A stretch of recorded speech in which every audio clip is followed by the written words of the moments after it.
Welcome to I Hate James Dobson, a podcast brought to you by Pringles and a Dream. I should pop the Pringles bottle when you say that. What? Bottle? That's not right. Oh boy, people are going to think I'm drunk again. We haven't even started. Stop hitting that bottle. And by that bottle, I do mean Pringles. All right, podcasts are blogs, Pringles are bottles. This is how it works over here.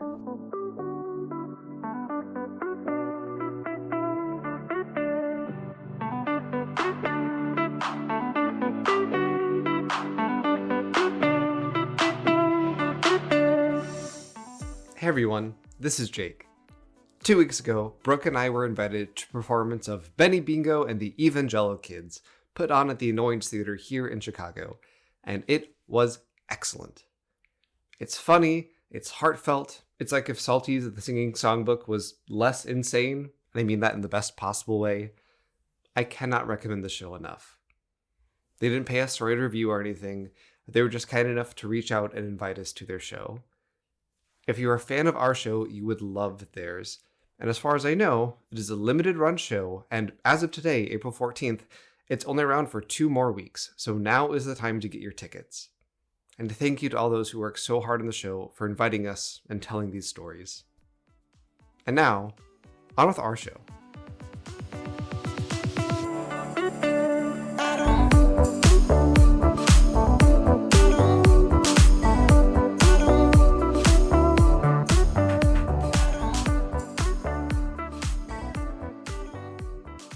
Welcome to I Hate James Dobson. My name is Jake. I'm a former evangelical turned queer sex therapist. And today, I'm overjoyed to be joined by the original, opulent, outgoing, outstanding, open-minded, and open-hearted, the one-of-a-kind, Brooke. Brooke, I think you're pretty okay. Hey, that was so good. And you know what? I'm glad you did a little extra because I have 2 O's in my name. Yeah, you do. You sure do. I feel like I had to redo the O's from last time. Oh yeah, you already did O's. Yeah, okay. But this time I did it right. You did. I couldn't get there fast enough. You did an outstanding job. No, that already does start with O. Oh my God, cut this all out. You won't though. I like that you went outstanding. I thought I'd put a little Wisconsin on it. Brooke, how are you doing this lovely Thursday evening? I'm doing fine. This week in Chicago, it rained and snowed. It did snow. And it was sunny and, one of those weeks. I found the snow to be very disappointing, personally. I was very disappointed as well. I was like, go to your room. Mother Nature. Yeah. What fresh hells are impacting you this week as we try to God. survive the latest hits from American fascism? So many. I don't want to talk about it. It's fair. But I will say that I took a big cut on my retirement fund this week. Yeah, I felt very fancy when the job gave me a 401k. And then I felt a lot less fancy this week. Yeah. I went to the hands-off protest last weekend or 2 weekends ago, whenever you listen to this. Yep. It was great, but I also made me realize I've been protesting Trump for 10 years now. Holy shit, that's right. I don't like that very much at all. God, no. I didn't go to that. I have some mobility issues that makes it hard for me to protest. And also, I need to just be in a cave and hiding from the world. No, not really. I do things. Don't Who are you getting mad at? I don't know. I'm just worried about it's good. Like when Tina Fey was like, just sheet caking. I'm not sheet caking. Do you remember that? I do. No, I didn't go to it, but I'm glad you did. Mm-hmm. Thanks, youth. But otherwise, things are okay. Mm-hmm. Yeah. We're surviving. We're out here. We're surviving. We're working. The finale of Drag Race happens soon. That's a big moment in my life every year. Oh, that's right. Is that going to be this Friday? Yeah. Yeah. I want everyone to know that I have switched my allegiance, which doesn't happen very often in Drag Race. I was 100%... Okay. I keep wanting to call her Onyx Storm, which is the name of a fairy dragon porn book. But it is Anya Nerve. Yes. My friends looked at me the other day and they were like, who's Onyx Storm? And I was like, that's embarrassing. But I have switched allegiance.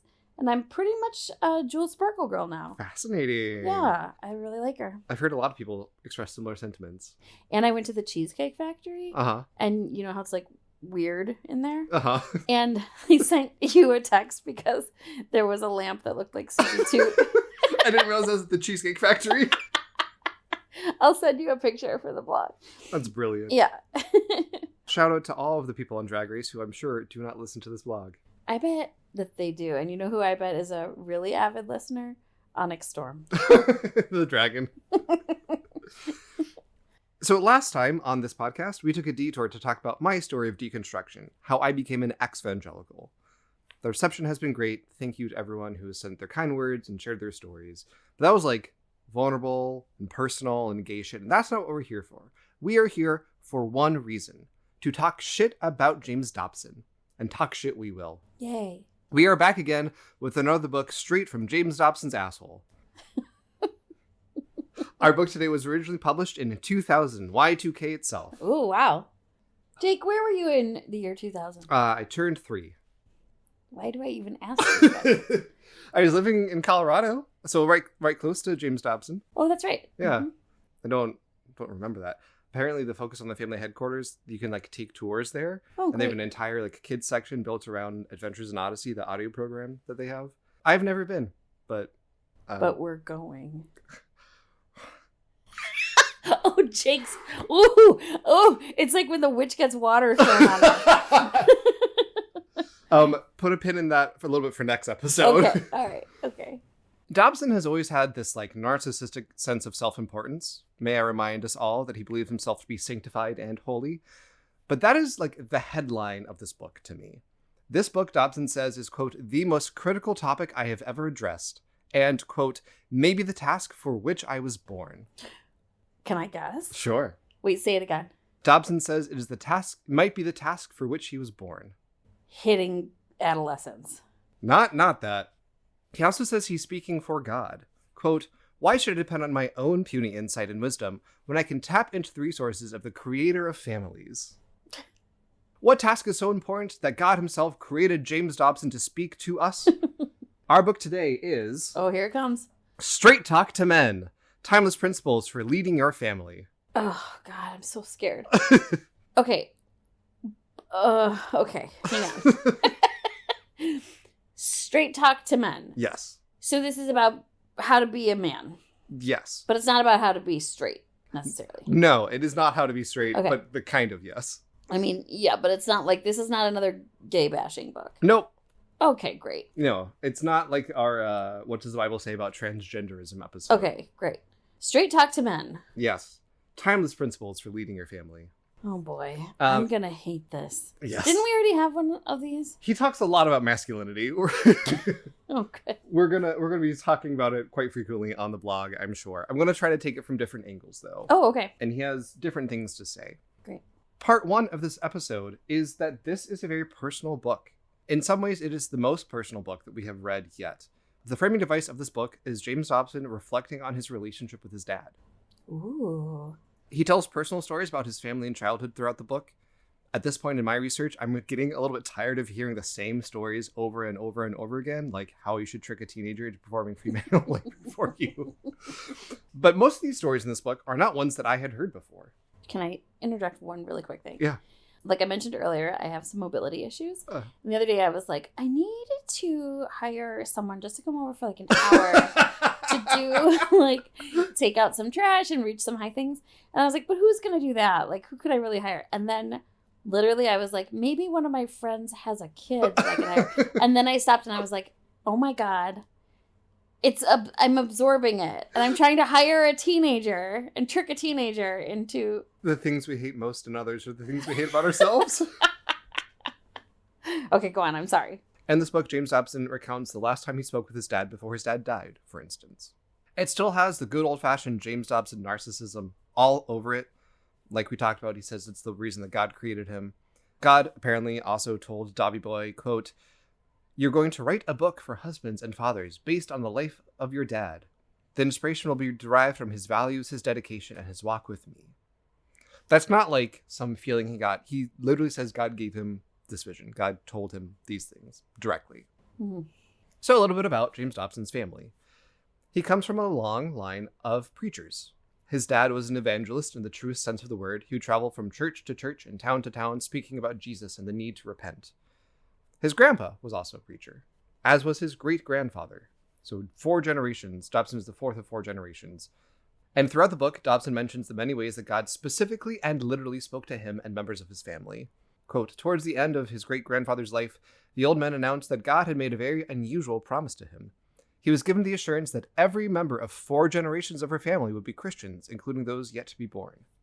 And about his dad, quote, James Dobson Sr., because remember, our Jimmy boy is a junior. That's right, JJ. And the Lord had a very unique relationship. When God revealed his purpose to his faithful servant, the outcome was an absolute certainty. He also mentions that before his dad died, he saw Jesus, like literally saw Jesus argue for his salvation in the style of a courtroom drama before declaring, quote, for time and eternity, he is acceptable. These ideas of spirituality and like a pretty literal direct relationship with God is not just the James Dobson creation. It is part of his family's tradition. Mm. In some big ways, this book is clearly Dobson trying to process his dad's death. They clearly had a close relationship, and he talks multiple times about the last time he saw his dad. And I find that hard to make fun of. This book is also about James Dobson going through a midlife crisis, and I find that a lot easier to make fun of. Yeah, that's better. He doesn't name it as such. He dedicates a lot of time speaking to men going through midlife crises. There's a whole rather uninteresting chapter called A Man in His Midlife Years, and it includes this quote, when he was young, he fully expected to be the president, or at least a millionaire by the time he was 30. But as time begins to run out, he realizes that he'll not only never reach this fantasy, but the present accomplishment probably represents the high watermark of his life. Yes, Virginia, this is it. Oh my God. By 30? Yes. Oh. I also want to point back to Yes, Virginia, this is it. Who knew we'd have a throwback to our secular Christmas episode? Available wherever podcasts are available. He also uses that phrase multiple times in this book. Yes, Virginia? Yes. Yeah, remember that's because they tried to co-op it and make it about Jesus. Uh-huh. But it's about Santa. It sure is. And the need for childhood magic and wonder. Is James Dobson insinuating that the age 30 is midlife? Mm-hmm. Yes, he is. Okay. And that's the high watermark of your life. What have you reached at 30? That's your peak. Oh my God. So time's running out on me. Time is... That's right. I got a master's degree and a mildly successful podcast to my name. Yeah. Also, you're like 24. Fully 27, but thank you. Okay. The retinol. I know. I've organized this episode around the idea that Dobson is wrong about basically everything, which, to be fair, is also the thesis of this podcast. I want to talk about the ways that he's wrong, and also more about what it tells us about his ideas of masculinity. Starting with, Dobson is wrong about sex and gender. Mm-hmm. This is a place that we've been before. He oversimplifies and misunderstands sex and gender. There's a quote that the content is not particularly interesting, but he comes at it in a way that I think is really interesting. Again, this was written in 2000. Quote, males and females differ anatomically, sexually, emotionally, psychologically, and biochemically. We differ in literally every cell of our bodies, for each sex carries a unique chromosomal pattern. Much is written today about so-called sex change operations, whereby males are transformed into females or vice versa. Admittedly, it is possible to alter external genitalia by surgery, and silicone can be used to pad the breasts or round out a bony frame. Hormones can be injected to feminize or masculinize the convert, but nothing can be done to change the assignment of sex made by God at the instant of conception. That determination is carried in each cell and will read male or female from the earliest moments of life to the point of death. So, man, he really hates trans people. Sure. I find it really interesting, though, that this is the argument that he uses to point to his bad ideas of sex and gender. A brief recap. Again, we spent some time going into these ideas before, but biologic sex isn't just one thing. It's not just your chromosomes. You can have a Y chromosome and be a cis woman if the SRI gene doesn't turn on during embryonic development. It's not reproductive capacity, as infertile men are still men. That's not primary or secondary sex characteristics. Sex is a social construct that means any or all of these things, depending on what we're talking about. Also, intersex people exist. It's not just 2 binary categories. Additionally, the medical care required for trans people on hormone replacement therapy more closely resembles that of their cis peers than of their sex assigned at birth. So trans women on hormone replacement therapy, their medical care is more closely related to cis women than cis men. Sex isn't just your hormones, but hormones do play a pretty big role in sexual dimorphism. And finally, Many of the differences between men and women we see are more attributable to culture than biology. Interestingly, Dobson mentions this in 2 seemingly contradictory quotes. It is my deep conviction that each sex displays unique emotional characteristics that are genetically endowed. Cultural influence cannot account for these novelties. Males and females are original creations of God, each bearing strengths and weaknesses that counterbalance each other and interface with each other. It is a beautiful design that must not be disassembled. Just how do female emotions differ from that of males? Let's consider first the importance of the menstrual cycle. Oh, Brooke, tell me about your menstrual. Brooke, what do you know about periods? The second quote, though, admittedly, some of these observed differences between the sexes are culturally produced. I don't know how to sort out which of these are exclusively genetic from those which are learned responses. Frankly, it doesn't seem to matter a great deal. That drove me up the wall. First of all, the first quote that I read, it says cultural differences cannot account for these. Mm-hmm. And then he says, they might, but it doesn't matter. Bro, your whole thing is that it matters, that they are given by God and genetic and unmutable. But to Dobson, sex is the foundation of human civilization. Everything we do is influenced by our gender assignment, he says. Quote, social engineers love to tamper, however, and they've been tinkering with the sexual definitions since at least 1968. So specific. Very specific. Everything understood to identify womanhood for thousands of years has been held up to ridicule and disdain. It was remarkable, in fact, how effectively a very small number of radical feminists, remember the early bra burners, were able to redefine the role of women and reorder the relationships between the sexes. These firebrands have long since been discredited, but never underestimate the changes in social attitudes they inspired. In a single decade, for example, the term housewife became a symbol of exploitation, oppression, and stupidity. And, quote, since the beginning of human existence, women in most cultures have identified themselves with child-rearing responsibilities. It was an honorable occupation that required no apology. How has it happened, then, that homemaking has fallen on such lean times in the Western world? Why do women who remain at home in the company of little children feel such disrespect from the society in which they live? A partial answer can be found in the incessant bombardment by the media on traditional Judeo-Christian values. Radio, television, the press, and the entertainment industry have literally and deliberately changed the way America thinks. Oh my God, I'm going to freak out. It's a conspiracy, he says. Why doesn't he try it and then see how it feels and then come back and talk about it? Well, because he's a man and he's not a woman. Exactly. I wrote, they're turning the frogs gay! Obviously, we've talked about Left Behind in the way that like really correlates with conspiratorial thinking, and that's a pretty obvious example of it. But even these like subtle things, like men and women are this, and the media is purposely trying to confuse kids, that is also feeding into this conspiratorial thinking, which helps explain why evangelicals are some of the first and strongest adherents to the QAnon conspiracy, for instance. Mm-hmm. He has to demonize his opponents and create strawman versions of their arguments. He is unwilling and or unable to actually engage with real feminist thought and arguments, reducing them to bra burners or saying they hate housewives. And this hyper-focus on the incorrect ideas of sex and gender lead to all sorts of questionable confusions. Let's take a moment to talk about his fucking weird ideas we just have to laugh at. Quote, how do these differences translate into observable behavior? Medical science has not yet begun to identify all the ramifications of sexual uniqueness. Some of the implications are extremely subtle.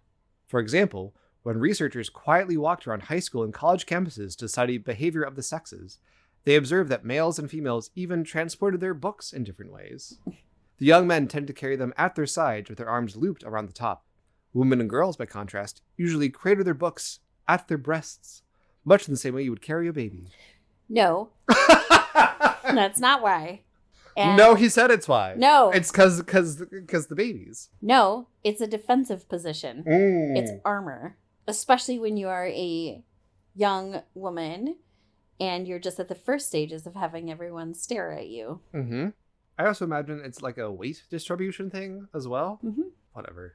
Another fun quote, anyone who doubts that males and females are unique should observe how they approach a game of ping pong or Monopoly or dominoes. He wrote it in 2000? Mm-hmm. Okay, just making sure, because this is very 1950s coded. Women often use the event as an excuse for fellowship and pleasant conversation. For the men, the name of the game is Conquest. Because I've never met a competitive woman in my life. We're all very passive. They're just gabbing. Do you want to play ping pong with me? And I'll tell you all about my hopes and dreams. When I'm playing dominoes, which has happened like 5 times ever, I'm playing dominoes. I'm not there to talk. My family, this might surprise you, is very competitive. What? Kevin. Kevin probably is the most chill about it. Yeah, he is also competitive, but Tyler's the most competitive. Tyler's extremely competitive. Yeah. I think I might be the most competitive. Scorpio. But even the women in our family. What?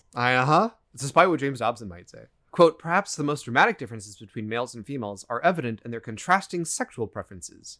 He is more visually oriented, caring less about the romantic component. She is not attracted to a photograph of an unknown model or by a handsome stranger, but to a particular man with whom she has entered into an emotional relationship. No, that's not correct. That's called demisexual. Yeah. And it's true for lots of people of all genders. Mm-hmm. But trust, I know a lot of ladies who can look at a picture of a handsome model and have all kinds of things to say. They're just not saying them to the researchers. They're not saying it to James Dobson. To James Dobson. I frankly, from the experience I have, the things women are saying are far filthier than the things men are saying. It is this weird, like, the way that, I mean, we've talked about this before, but he, like, infantilizes women and puts them on this pedestal. They're both really this pure thing. People are gross. Yeah. People are filthy and sexual, and that's okay, but, like, everyone is. Or they're not, but it's not about gender. Yeah.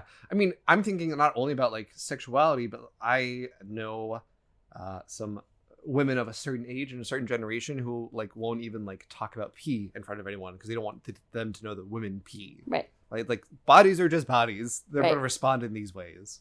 Whereas my friend sweetly described it as adverse to romance. But I like to see it as, like, romance looks different to me. But no, women are all just like, I love flowers. Let me just talk to you about my feelings. I mean, sure, that can be a great thing too. Sure. And also, it's not just that. It's not just women. I literally have like 10 more examples of this. I'm not going to do all of them. Do them. This one sent me. I had to rant about this to boyfriend for a little bit. Quote, for years, men have been encouraged to shun their masculinity in order to get in touch with their feminine side. The result is gender confusion. It is increasingly common now, for instance, for young men to spend an inordinate amount of time grooming themselves in ways that mimic the stereotype of the fashion-conscious woman. There's even a popular term for this new man. Metrosexual. I knew it. Oh my god. My brain struggles to accept the fact that James Dobson knows what a metrosexual is. Yeah, I know.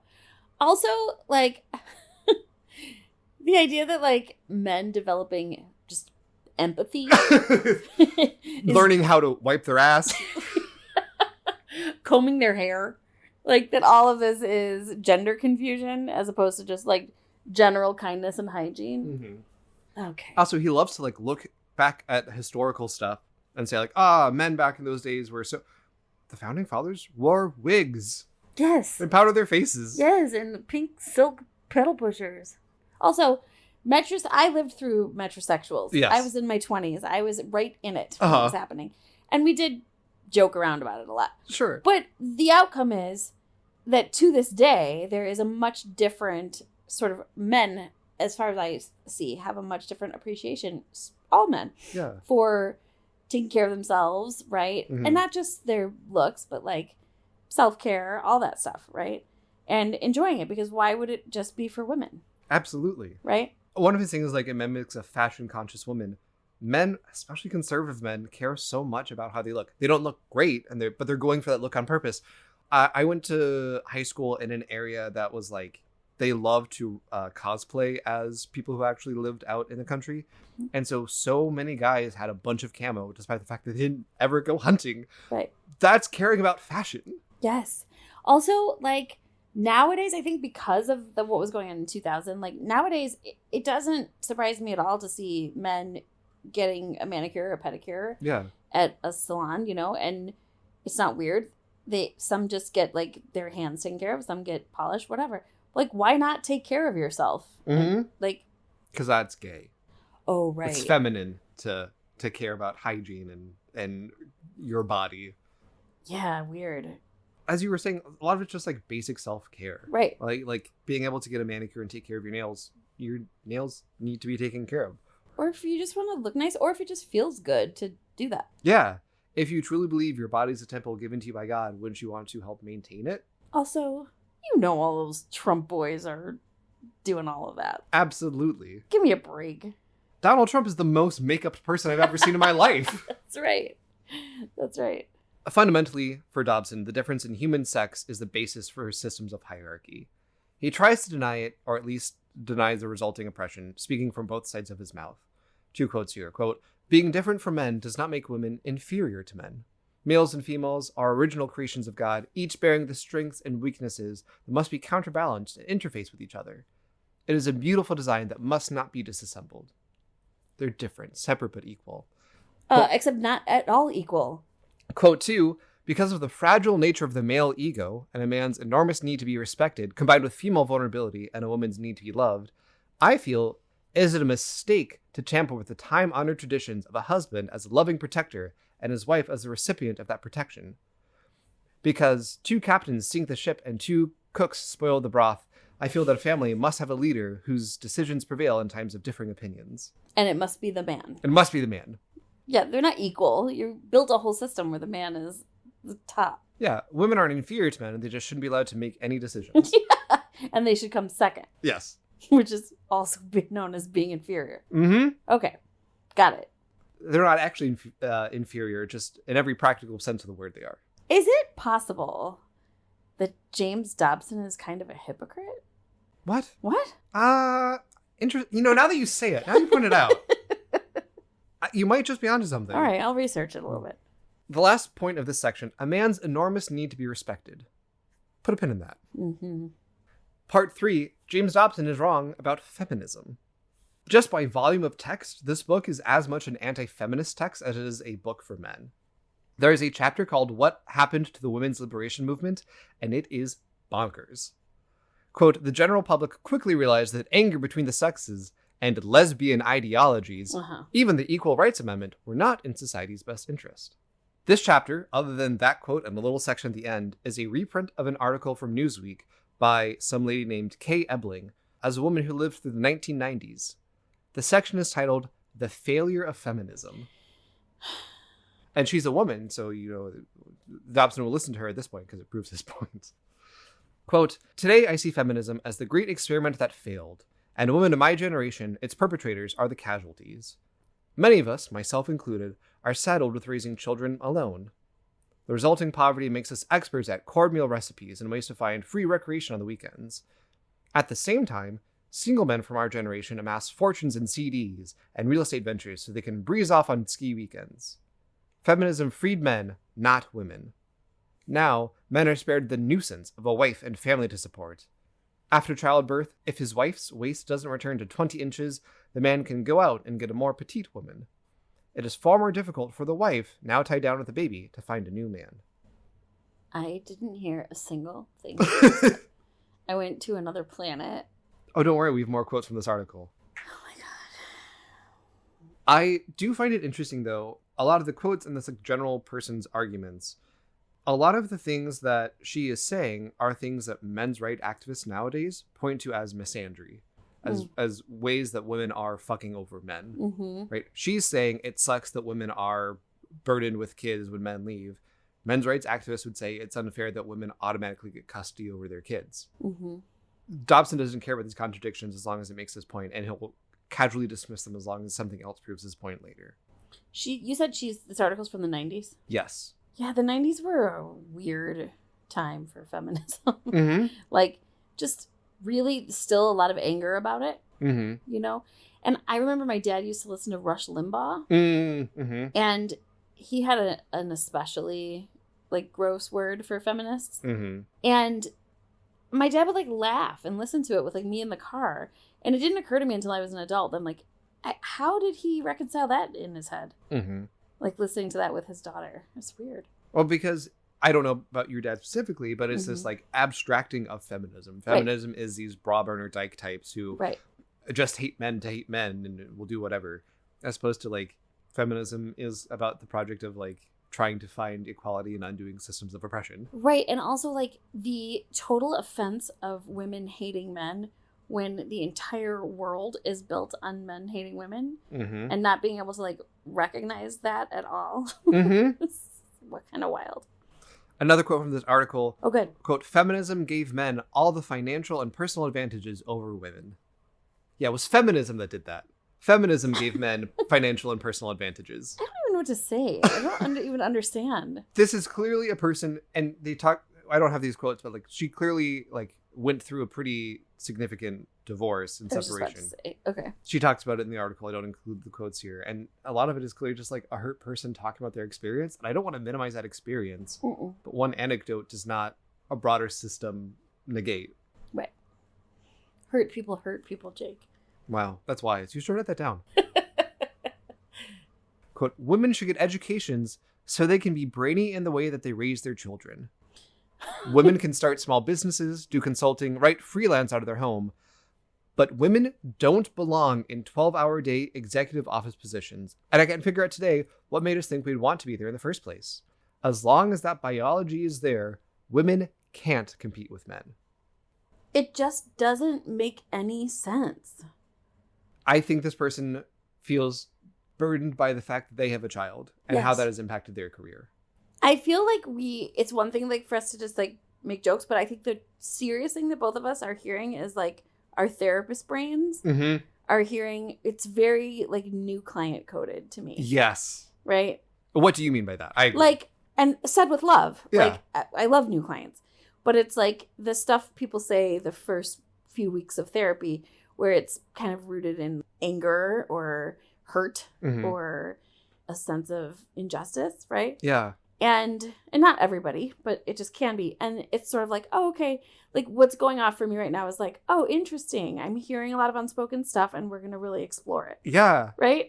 Absolutely. Yeah. It's a lot of, I have not felt hurt about this, so I need to say my Yes. truth, which is fair and valid, but also your feelings are valid, but that are not necessarily reflective of what's actually going on. And the process of therapy is getting to what's actually going on here. I think it's really interesting that both of us have gone into like therapist mode. Uh-huh. We don't usually actually do that here in this space, but I can see both of us being like, oh, I mean, I just made a joke a second ago, but the seriousness is like, I'm like, my empathy is spiking to be Yeah. like, oh, this is a really hurt person who has a lot of like feelings about something that has happened. It's very different to hear a woman critique feminism than James Dobson critique Yeah. feminism. One last quote that I think is interesting about this section.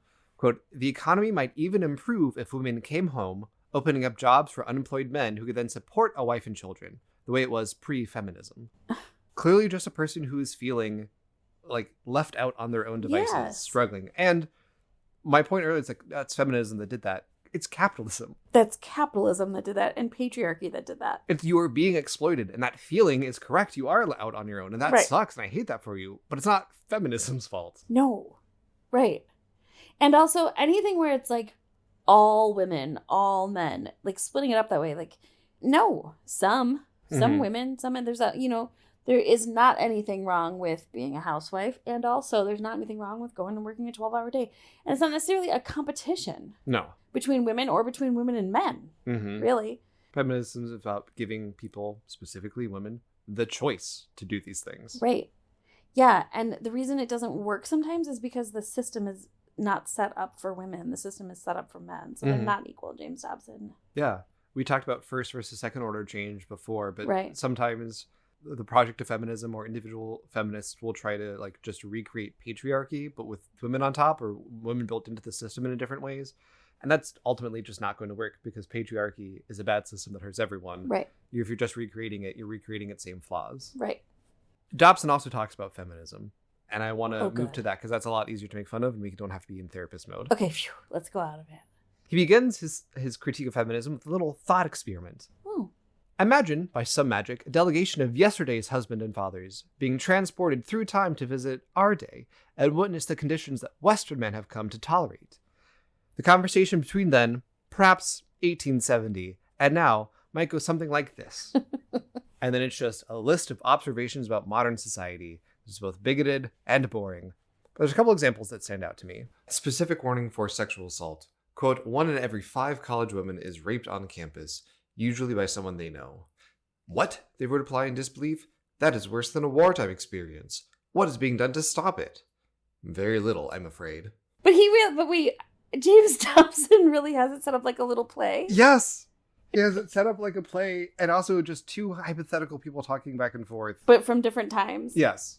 This vision of the past is so incorrect, it actually hurt my brain to try to come up with all the reasons why.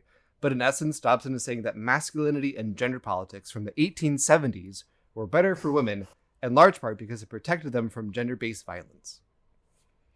A person from 1870, I think, would be more shocked that women could go to college. I think that's where they would start. Also, things like child marriage. Women were not able to vote in 1870. The first wave of feminism had just started to begin around this time. Women were safer when they were the property of men and couldn't make choices, couldn't represent themselves. Women were better off when they were controlled by men. Interestingly, 1870 is about when Jim Crow started, the system of legally codified racial discrimination. He doesn't bring that up. No. I don't think it entered his mind when he picked that year, but also it shows to me the ways that this system of patriarchy is interwoven with white supremacy. Let's go back to the good old days when women, and also black people, were property. Right. And I mean, this is another thing where it's like, he's just never going to be able to really put his head in this because he's not a woman. Mm-hmm. Like, asking any woman what point in history she'd like to go back to is ridiculous. Like, right. Zero. None of them. We're always the farthest we've come, right? If I had to go back to 1870, where all you do is get dressed, and that takes a long time. It takes all day. Yeah. And then you sit, and then you go get undressed, and then you get a new outfit on. Apologies to women from 1870s, but all right, go on. I'm sorry. This is a little of a tangent, but I hate this one. The accent didn't help? Oh, that helped a lot. Okay. Dobson keeps citing some fuckhead named George Gilder, often calling him a sociologist. He's done this in other books as well. I haven't brought it up because I haven't found a place for it, but it's been so consistent that I need to go down this rabbit hole. George Gilder is not a sociologist. He's an economist and founded something called the Discovery Institute. George Gilder got famous for advocating trickle-down economics in the Reagan administration, and a book the New York Times called A Guide to Capitalism that offered, quote, a creative capitalism worthy of intelligent people, which is definitely how trickle-down economics works. It's worthy of intelligent people. The Discovery Institute is a think tank that advocates for intelligent design. Do you know what intelligent design is? No. It's anti-evolution theory. If you've ever seen people talk about teach the controversy about evolution, that is explicitly a Discovery Institute campaign. He doesn't have a degree in sociology. He's just some fuck who's wrong about most things. He's also a speechwriter for Nixon. This was the quote that I brought. George Gilder writes that, quote, until men accept the responsibility for families, their sexual aggression is largely unbridled and potentially destructive. Dobson is saying that feminism, especially the economic independence of women, is harmful because it hurts men's feelings. That's basically what his argument comes down to. Quote, when a man falls in love with a woman, dedicating himself to care for and protect her and support her, he suddenly becomes the mainstay of social order. Instead of using his energies to pursue his own lusts and desires, he sweats to build a home and save for the future and seek the best job available. Channeling that sexual aggression is the great contribution marriage makes to civilization, but in its absence, ruination is inevitable. When men have no reason to harness their energies in support of the home, then drug abuse, alcoholism, sexual intrigue, job instabilities, and aggressive behavior can be expected to run unchecked throughout culture. This is exactly what happened to many inner-city black families. The government pays the bills. Who needs the man? He procreates and disappears. His masculinity has been assaulted, which he takes out his hostilities on the culture which rejected him. It all begins with an unhealthy relationship between the sexes that undermines families and leaves broken families in its wake. Wow, that's racist. Holy shit. Yeah. I don't even know what to say. It's bad. I had to reread that a couple times to be like, no, that's what he's saying. That's just straight up racism. Yes. Oof. Mm-hmm. Wait, I need to make sure I understand what I'm so close to being completely on a different planet. Uh-huh. So if women are feminists, mm-hmm. and they've somehow trapped a man into marrying them, but they're feminists or they want to work or do anything, mm-hmm. it hurts a man's feelings, and then he has no purpose, and then he becomes a drug addict, yep. and then he leaves his family. Yep. And or assaults women. Okay. So it's women's fault. Yes. Great. Okay. And also, there's so many ways that this is super fucking racist. We don't have to get into all of them. Yeah. But it also like feeds into this idea of a quote unquote welfare queen. Yes. Like, look at all these single black mothers just getting rich off of our welfare dollars. Get rich. Yeah, right. Famously, food stamps. Yeah, easy life. Rolling in it. As a person who has used food stamps before, let me tell you, it's not that much. No. You don't get a whole lot from it, and it can only be food and only specific foods.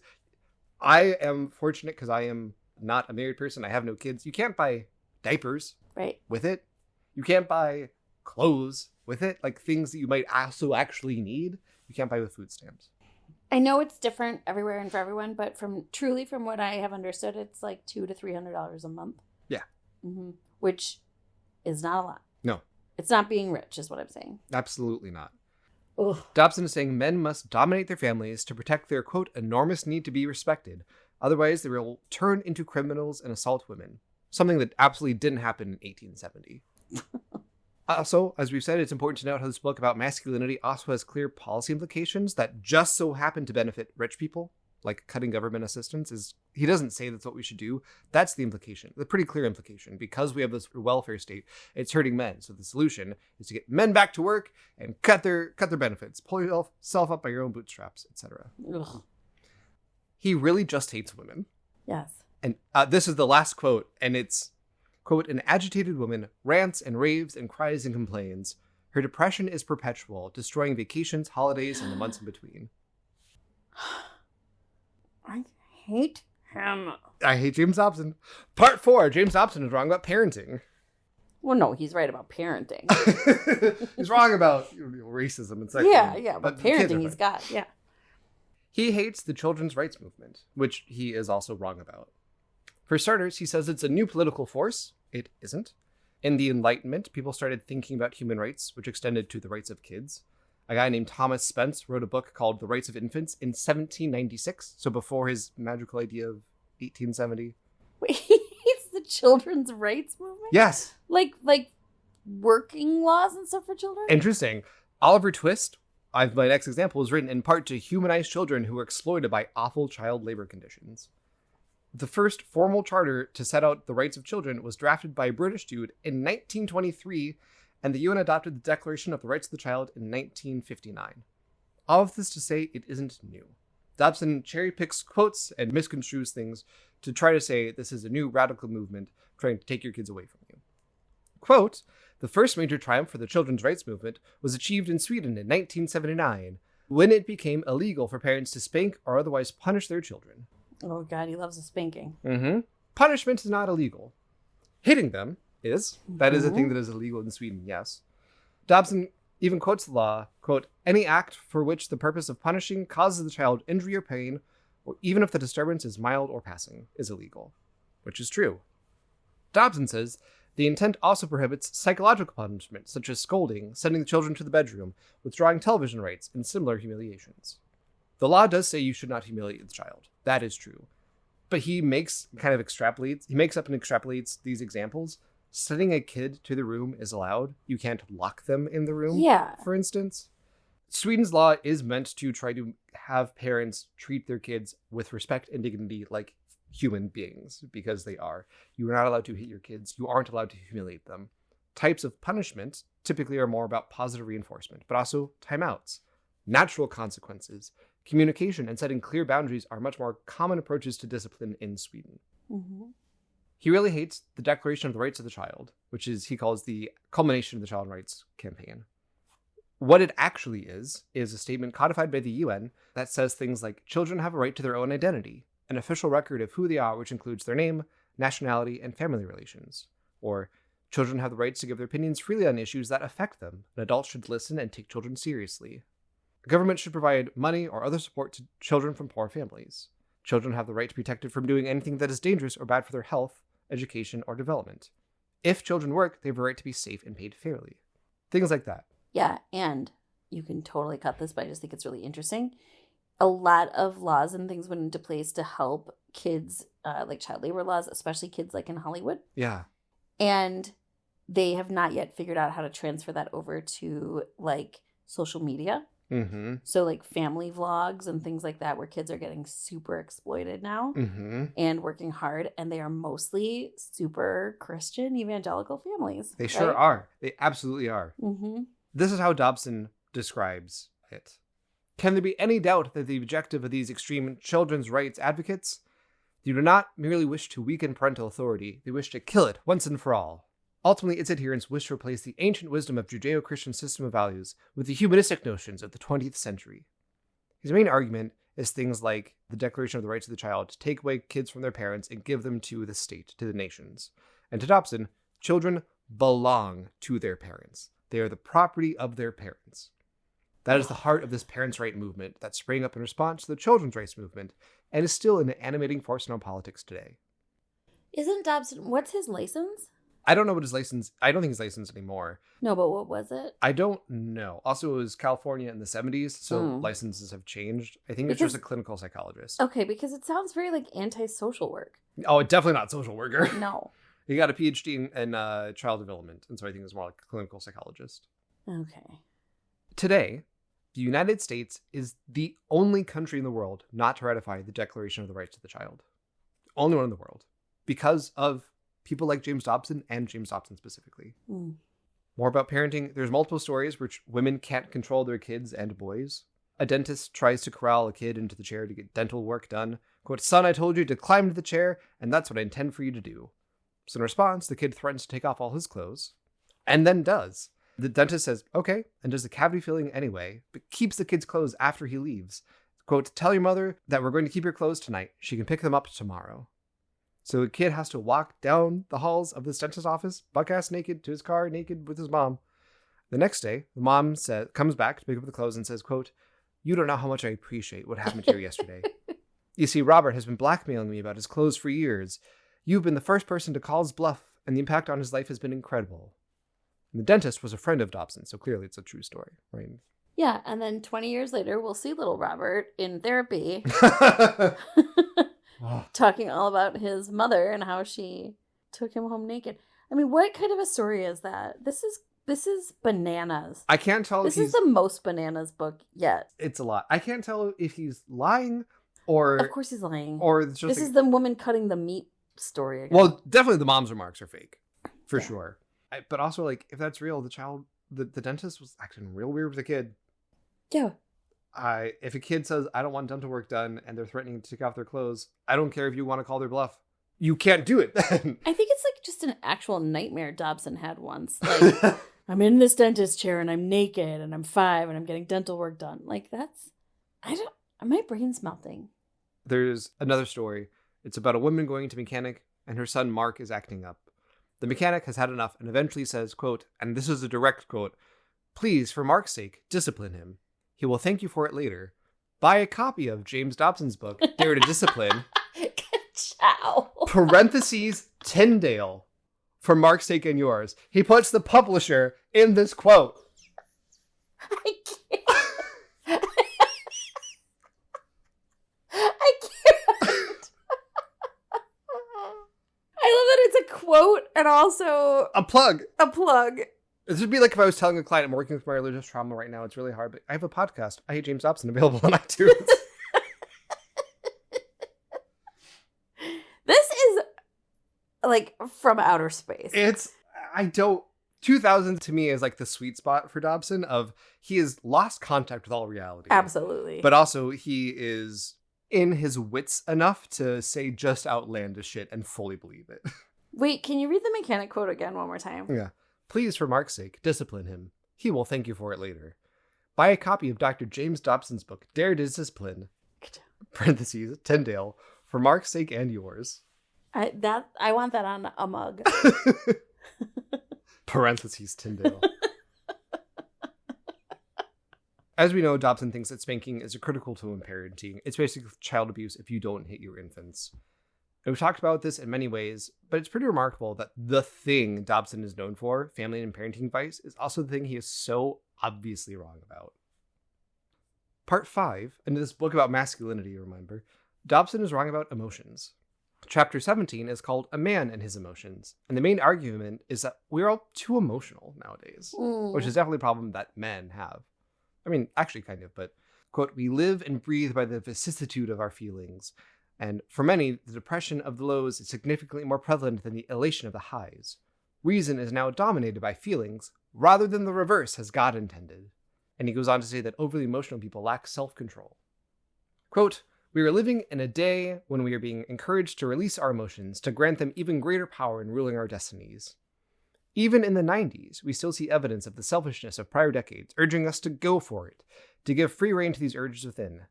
Debbie Boone's popular song for the 70s, You Light Up My Life, carried this phrase, it can't be wrong because it feels so right. Hitler's murder of the Jews probably felt right to the Nazis at the time. Stop it. I always know when you take a big pause like that, we're either going to get Hitler or Ted Bundy. As far as I know, maybe I dissociated, but no Ted Bundy in this one. Okay. My note here is just, what?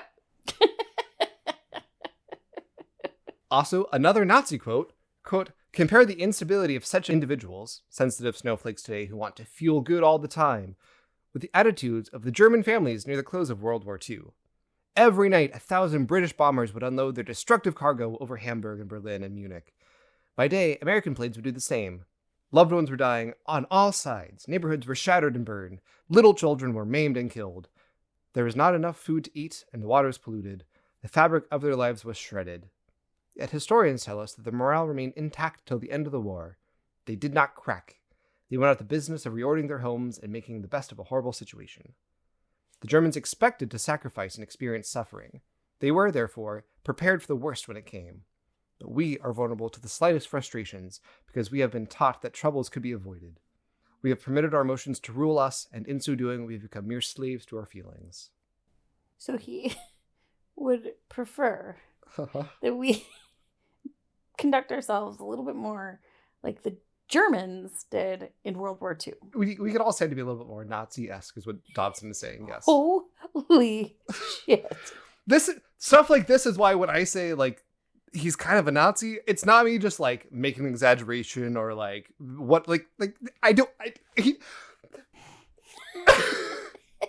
you don't have to use Nazis as a positive example to make whatever point he's trying to make.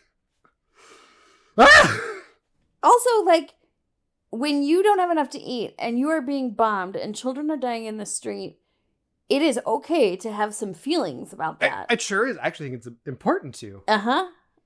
The most generous thing, there is a point I think he's gesturing towards, which is we can't expect life to be good all the time. If we can accept that life will have pain in it, we're better prepared for that pain.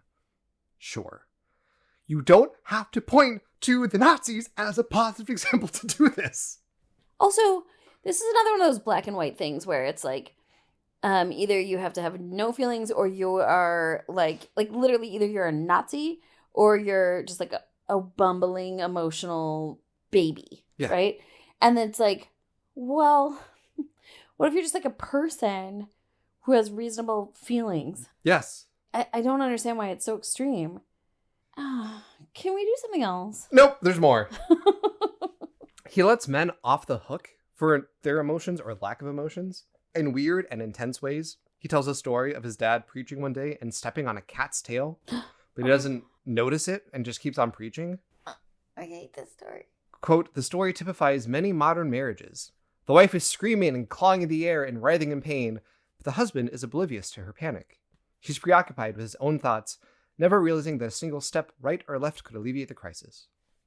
How did the dad not know he was stepping on a cattail? He was so in the moment, so moved by the spirit, so focused on preaching.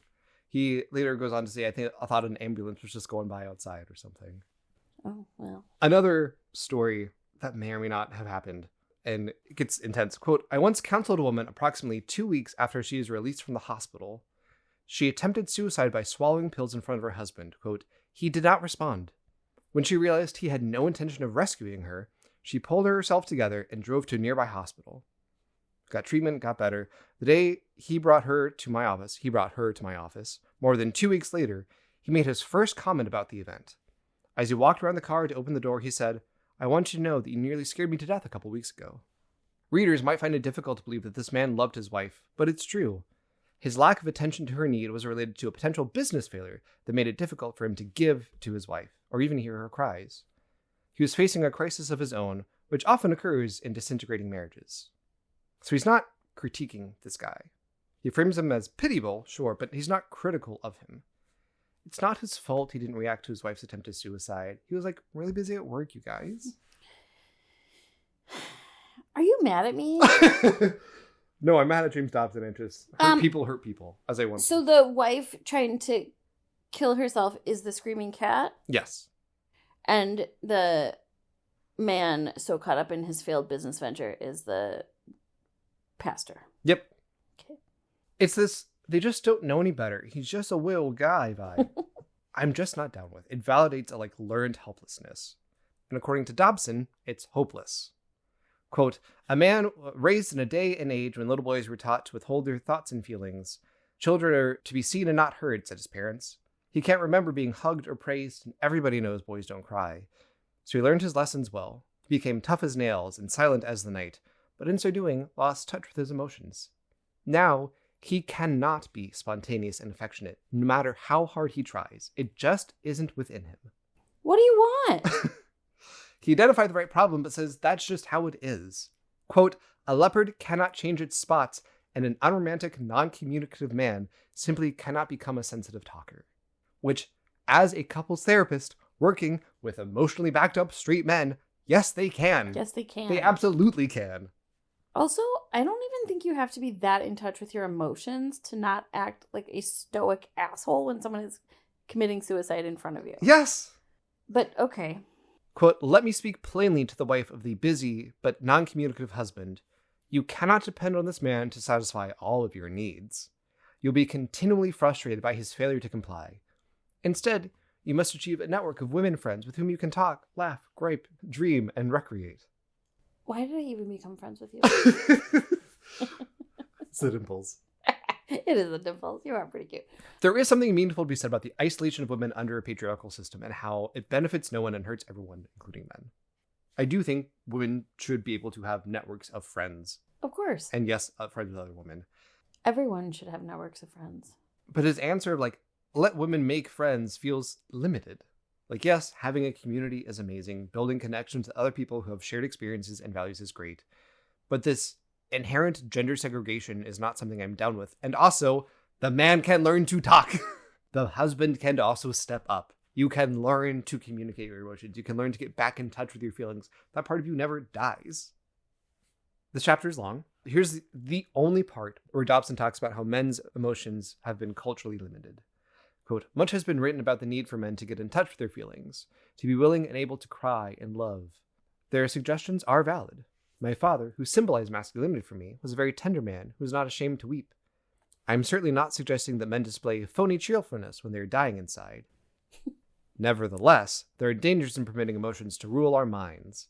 Feelings must not dominate rational judgment, especially in times of crisis, nor should we allow minor frustrations of living to produce depression and despair. So not even a full paragraph about, we tell men they shouldn't feel their feelings, that's really harmful to them. Not even a full paragraph. No.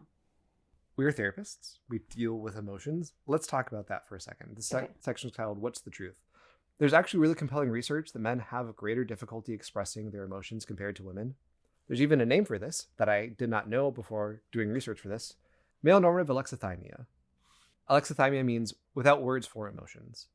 It's not a DSM diagnosis, but it is something that consistently shows up on psychological measures and tests. It was coined in 1992 by a psychologist named Ronald Levant. One study that I read, which is linked in the notes, found that men with higher MNA showed statistically significant deficits in identifying and expressing their emotions that reflect vulnerability or attachment. So it's not just any emotions, it's specifically relational ones. And another study found that, quote, with the increase in traditional masculinity, normative male alexithymia and interpersonal difficulty also increases. Further, it was found that traditional masculinity predicted interpersonal difficulties in normative male alexithymia aggravate to the relationship. Moreover, normative male alexithymia mediates the relationship between traditional masculinity and interpersonal difficulties. So that last sentence is that we see a correlation between traditional masculinity and difficulty with relationships, and this inability to talk about your emotions is why. This explains that relationship. Difficulty expressing and identifying emotions can lead to stress, anxiety, depression, also things like sleep issues and other somatic complaints, interpersonal issues like feeling alone and being able to empathize with others, developing unhealthy coping mechanisms. I know guys who are physically incapable of talking about their feelings unless they are under the influence of substances, like alcohol. We also see increased anger and violence in this population, as that is some of the only socially acceptable types of emotions. The intersection of these factors also strongly contributes to the disparity in suicidality for men. In the United States in 2022, men died by suicide 3.85 times more than women. But this isn't inevitable. There is evidence that boys begin life more emotionally expressive than girls, but this quickly wanes. By age 2, they are less verbally expressive, and by age 4, they are less expressive facially. Theories for this involve social learning, observing and imitating others, and gender role strain, society that pressures boys and men specifically to suppress their emotions, but they're still there. In therapy, I love working with men. I love working with straight men especially, because those emotions are there and it's helping people tap into those emotions. And yes, Dobson is correct. We shouldn't let them rule our lives, but we can be in relationship to them in ways that Dobson doesn't allow for. Brooke, with the men that you work with, the men that you've seen in therapy, or just the men that you know in your life, like what has been useful in helping men reconnect with their emotions? I would say one of the big things is sort of letting men know that, especially with women and with relationships, they're not being asked to fix things. They're not being asked for an action. They're being asked to like hold and listen. Yeah. And just like validate and respond. And so there's not a literal action that needs to be done. Yeah. I love working with men too, because it is like tapping into this whole world. Yeah. And often I find that there's maybe a little resistance at first, and then there is just like an outpouring of emotion. It's sort of beautiful. I agree. I feel very, very privileged when men trust me and the relationship that we've built to be vulnerable and honest and work through messy shit. These emotions aren't always comfortable. Right. That's kind of the point. I also do a lot of mindfulness. And mindfulness is kind of a pop psychology word in some ways. To me, mindfulness is noticing what's going on, especially noting what's going on in your body. Notice without trying to fix or judge. Right.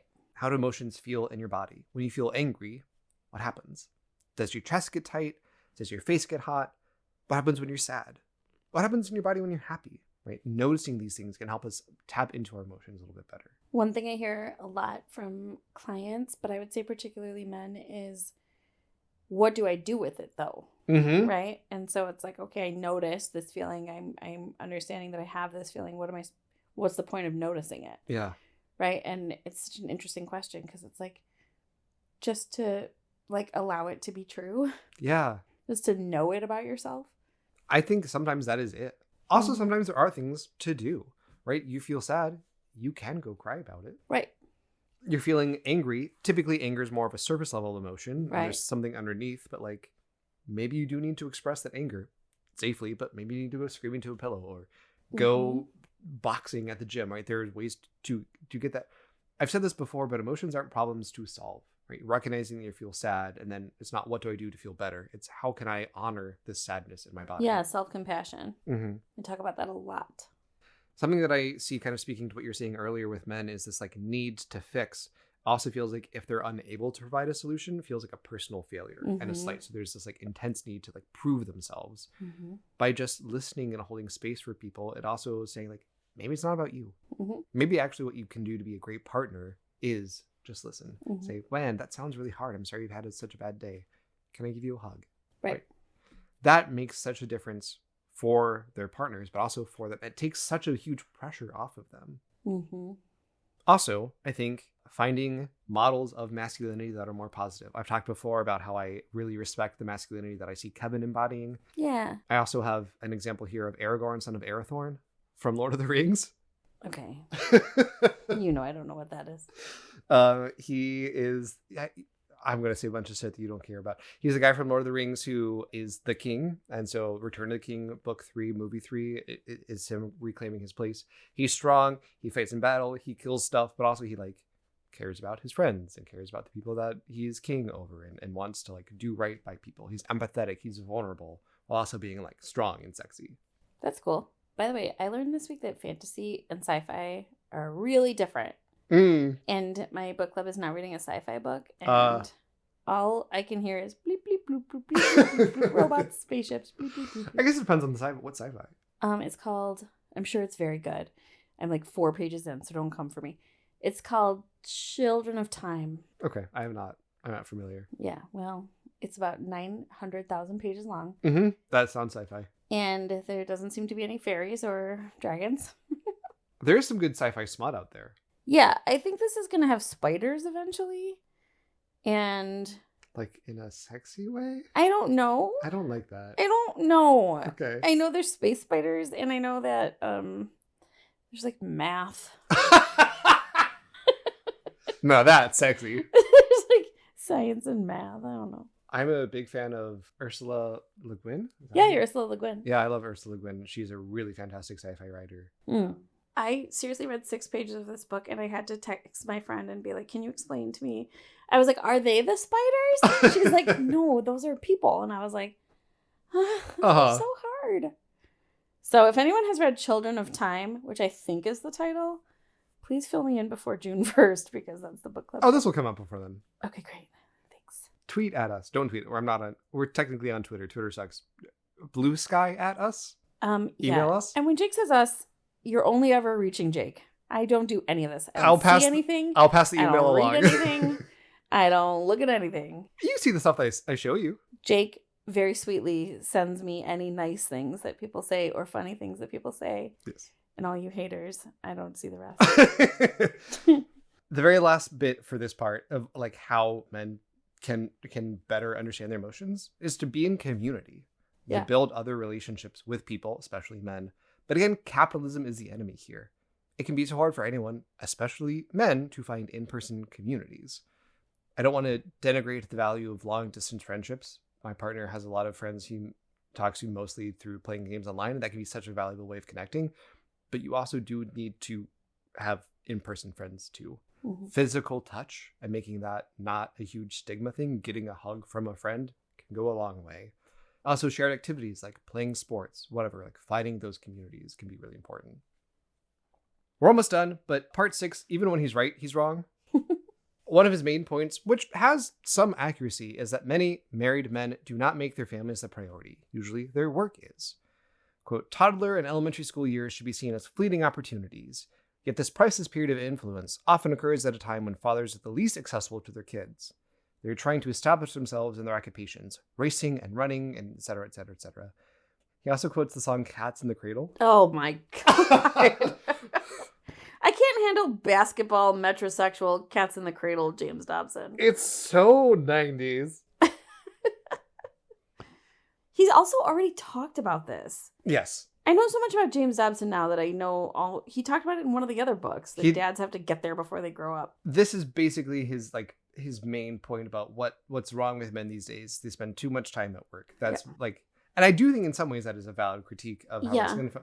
But he largely blames the hedonistic and humanistic culture that values self-indulgence more than anything else. Quote, throughout the world, husbands and wives are responding to the media blitz, which urges and goads them into doing their own thing, to chase impulsive desires without regard for the welfare of their families. The straight talk also is about the straight life, he says, which is not about being gay. Explicitly, quote, the straight life for a homemaker is washing the dishes 3 hours a day. It's cleaning sinks and scouring toilets and waxing floors. It's chasing toddlers and mediating fights. The straight life for a working man is not much simpler. It's pulling your tired frame out of bed 5 days a week, 50 weeks out of the year. Until 30 years ago, only one socially acceptable answer was offered in response to these weary questions. Keep plugging. You have mouths to feed, backs to clothe, a boss to please, and a home to maintain. Clench your fists and get back to work. Today, a new answer is being offered. It says, I couldn't take it anymore. You're a dope for being everybody's grubby slave. Why don't you chuck it all away and start a new life? The kids will adjust somehow. They don't appreciate you anyways. I have 2 things to say. 1, you're my grubby slave. 2, did he say homemakers wash the dishes for 3 hours a day? I think so. Yes. What I saw that too, and I was like, maybe it's just because it's just me and boyfriend at home, but it does not take 3 hours. It doesn't even take an hour. Okay, go on. Especially with like music on, have an edible beforehand, just kind of vibe while you're doing dishes. It's great. Like, how many dishes are you doing? I like doing the dishes. Oh, I hate doing the dishes. Boyfriend's an incredible cook, and I wash a mean dish. Wow, what a perfect thing. It's really good.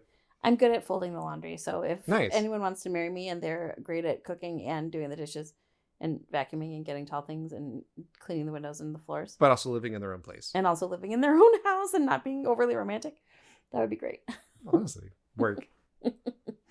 Parents, especially dad, being present physically and emotionally for their kids does matter a great deal. Men especially have unique gender pressures that can inhibit this, and working through those pressures is important for the health of the family. I am very grateful to my dad, Brad, who took time for us. He would take us on weekly trips when we were little, so it was just the two of us. We could talk about whatever we wanted. We got to spend time together. My dad also took time to show interest in our interests. When I played lacrosse, he would practice with me. When I was in theater in high school, he came to all of my shows. But I don't think the problem is or is just that our culture is selfish. Again, to me, capitalism is the main enemy here. There are plenty of dads and parents generally who simply do not have the time to be present like this. Their jobs demand ever more for their time for ever less pay. It's not just selfishness, it's exploitation. It also has to do a great deal with the ways that men aren't encouraged to be emotionally available for others, as we just talked about. This is a little of a postscript. You've picked up on this in a couple different ways, but throughout the book and in most of Dobson's work, he gets such a boner for violence. He picks anecdotes that are oddly and unnecessarily violent, like stepping on a cat's tail. There's a multiple page narrative where he talks about a couple who traps a mouse and tries to drown it. Oh my God. It's pretty graphic and in detail. The wife who attempted suicide in front of her husband. God, this really upset me. A kid who's paddled by his dad and then wrote the following letter to his parents afterwards. Dear Mom and Dad, here's 10 cents for paddling me when I really needed it. And it goes for Deborah too. I love you. And then at the end of this section, the parent who's writing to Dobson says, oh, incidentally, Deborah is our 1-year-old daughter whose adoption should be final sometimes in June. Oh my God. So what I read in that, the implication is that the parents use a paddle on their soon-to-be adopted 1-year-old child, which is nightmarish. Yeah, that's terrifying. We've also seen him kicking dogs and tricking teenage girls and talking about Nazis in positive ways. It's just violence is never the point. No, but it's a leitmotif in this book. He comes back to violence time and time again. His ideas of masculinity are fundamentally tied with violence. I was just about to say that he's it's not what it's about, but it's in there enough to make sure that people who are reading this understand that is part of it. And the reason he needs to maintain these traditional gender roles is to protect women from the violence inherent in the system. Part 8. So what? Yes, James Dobson is wrong about masculinity. This isn't news. He's wrong about a lot of things. To me, Dobson's vision of masculinity is inherently grounded in weakness and insecurity. Men's sense of self-worth is so low and fragile, they have to create an entire family system, an entire government, ensnaring women and owning their children so they can finally feel good about themselves. He doesn't have the confidence in his own ideas, because he probably knows he's full of shit to some degree, so he has to say, actually, this is a message from God. Earlier in the episode, I put a pin in something, men's enormous need to be respected. It is so intense that any challenge to it naturally makes men hurt everyone. Quote, his masculinity has been assaulted, and he takes out his hostilities on the culture which rejected him. It all begins with an unhealthy relationship between the sexes that undermines families and leaves broken lives in its wake. He's not describing a strong person. For all of his talk of individualism and pull yourself up by your own bootstraps, he believes that entire family systems exist primarily to give men the ego boost they cannot give themselves. There's no sense of inner resilience. We are in a cultural moment, particularly defined by backlash against feminism and a reemergence of an incredibly toxic, violent, and fragile type of masculinity, a la Trump and Andrew Tate. Dobson loves it. Dobson has been a consistent warrior for one narrow and vile version of masculinity into which everyone must be pressed. Everything from suppressing emotions to getting your hair cut in a certain way. Brooke, you've said this before, but the biggest mistake a man could make is being like a woman in this view. That's right. This vision of masculinity just doesn't work. It is contradictory. It's based on misunderstandings of biology, sociology, psychology, power. It blames individuals for systemic problems and lets men off the hook for things they absolutely could, in my opinion, should change. It's just a system of power and control meant to coddle James Dobson's feelings, because he and his ilk are fundamentally insecure and weak. And it is so dangerous to women. Yes! It is harmful to everyone. This is a drum that I will beat, but especially to women. Yes. Absolutely. And it's so confusing to men, I imagine. Right? This idea that, your wife should love being a woman, and here's what being a woman means, and you're equal, And you're not. And if you're anything like a woman, you should hurt a woman. Yes. Like, it's so gross. Mm-hmm. Like, I know all of this, but like hearing it in this way and knowing that people are picking up this book and buying it and earnestly reading it, it just feels so dangerous and gross. It is. I actually don't have anything inherently against power imbalances in relationships. Right. I work with people in kink and BDSM. It's kind of one of my specialties. And like the DS part of BDSM is about power imbalance, domination, and submission. That can be an okay thing. If you want to be a subservient trad wife to your husband who makes all the money and tells you what to do, great, cool, Godspeed. Again, it's making that what everyone has to do. Right. And not everyone wants to do that. Not everyone should do that. And by making that the expectation and in some ways the legal obligation, you're putting so many people at risk. Right. For all of his talk and bluster, men like this are whiny little bitches. They lash out at others because they don't understand their own feelings and they don't know how to cope with a world that can be different from what they want it to be. All they can do is complain, hurt others, push people away, and make their own isolated kingdom where they can be the divine ruler. If you have to spend your entire career telling people how much of a man you are, how powerful you doth protest too much. If you're good at sucking dick, you don't have to tell people you're good at it. Other people will say it for you. James Dobson hates women. He hates men.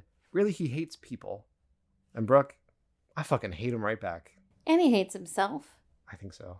And he hates teenage girls that he runs. And he loves his dad, and he loves Ted Bundy, and he loves the Nazis. And you know what? He does like Ted Bundy a lot. He does. I love you. I hate James Dobson. This has been torture. Goodbye. Bye. Oh, I hated that one.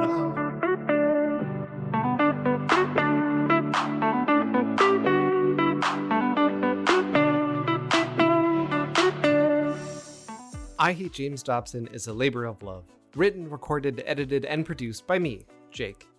I'm honored to be joined by my amazing co-host, Brooke. If you're enjoying the show, please consider rating and reviewing it.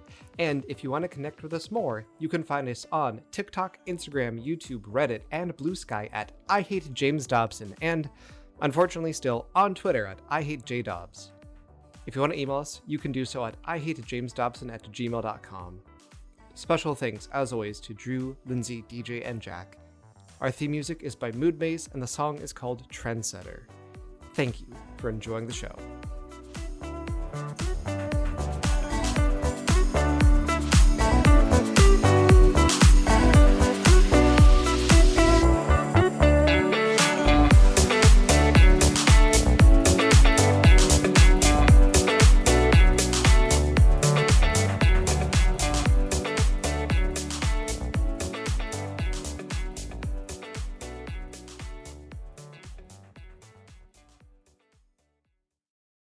What? Oh, we're in so much trouble. I can't wait to be canceled. Okay.